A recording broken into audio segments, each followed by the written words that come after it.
कभी-कभी सबसे गहरी बातें उन जगहों से पता चलती हैं जिनकी हम उम्मीद भी नहीं करते। आज हम एक छात्र के प्रोजेक्ट के जरिए लीडरशिप और बदलते समय के साथ ढलने की कला को समझेंगे। ये जो हम देख रहे हैं, ये 8वीं क्लास के एक स्टूडेंट का काम है जो ये समझने की कोशिश कर रहा है कि एक बदलती हुई दुनिया में लीडर्स कैसे रास्ता दिखाते हैं। और इसमें जो साफगोई है वो सचमुच कमाल की है।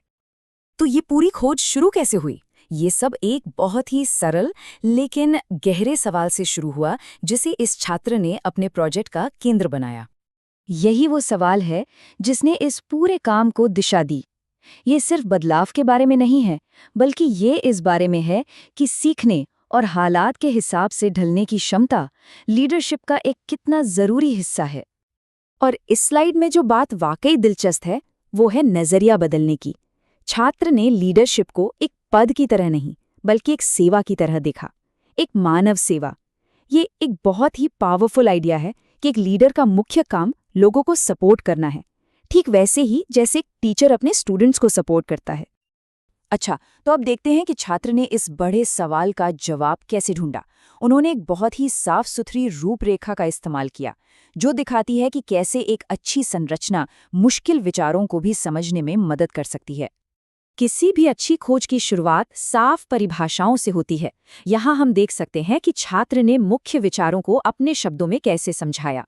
मानव सेवाओं में कार्य का मतलब है लोगों को रास्ता दिखाना, और नेतृत्व का मतलब है दूसरों को एक साथ आगे बढ़ने में मदद करना। कितना साफ और सीधा है ना? चलिए, इस परिभाषा पर एक पल के लिए रुकते हैं। अनुकूलनशीलता का मतलब सिर्फ बदलाव से निपटना नहीं है, बल्कि उसके साथ सकारात्मक रूप से ढलना है। ये छोटा सा शब्द सकारात्मक रूप से पूरे मतलब को ही बदल देता है ना? ये डर के बजाय अवसर की मानसिकता के बारे में है।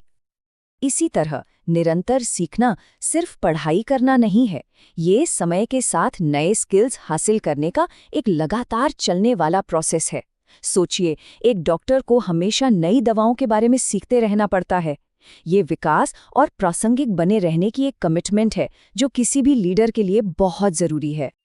और ये बहुत ही शानदार ढंग से दिखाता है कि कैसे एक व्यवस्थित प्रक्रिया से स्पष्टता आती है। विषय चुनने से लेकर जानकारी इकट्ठा करने, उसे व्यवस्थित करने और आखिर में अपने काम की समीक्षा करने तक हर कदम तार्किक रूप से अगले कदम की ओर ले जाता है। ये सीखने का एक बेहतरीन मॉडल है। तो इस पूरी प्रक्रिया के बाद छात्र ने क्या पाया? चलिए, इस प्रोजेक्ट के 4 प्रमुख अवलोकनों पर एक नज़र डालते हैं। पहला अवलोकन सीधा और बहुत पावरफुल है। सीखने और अनुकूल होने के बीच एक सीधा संबंध है। क्या कभी सोचा है कि जो लीडर लगातार नए आइडिया अपनाते हैं, वे अप्रत्याशित चुनौतियों का सामना करने के लिए बेहतर ढंग से क्यों तैयार होते हैं? ये बिल्कुल वही बात है। दूसरा अवलोकन लीडरशिप के मानवीय पहलू पर रोशनी डालता है। बदलाव डरावना हो सकता है, लेकिन जब कोई लीडर साफ मार्गदर्शन देता है तो पूरी प्रक्रिया बहुत आसान हो जाती है। ये एक कप्तान की तरह है जो तूफान में अपने जहाज को रास्ता दिखाता है और सबको सुरक्षित महसूस कराता है। यह अवलोकन मनोविज्ञान से जुड़ा है। जब एक टीम लचीली होती है तो यह नए विचारों को आजमाने के लिए एक सुरक्षित माहौल बनाती है। असफलता का डर कम हो जाता है और इनोवेशन की संभावना बढ़ जाती है। यह एक ट्रैम्पोलिन की तरह है जहां बिना डरे ऊंचा कूदा जा सकता है। और आखिर में चौथा अवलोकन व्यक्तिगत स्तर पर है।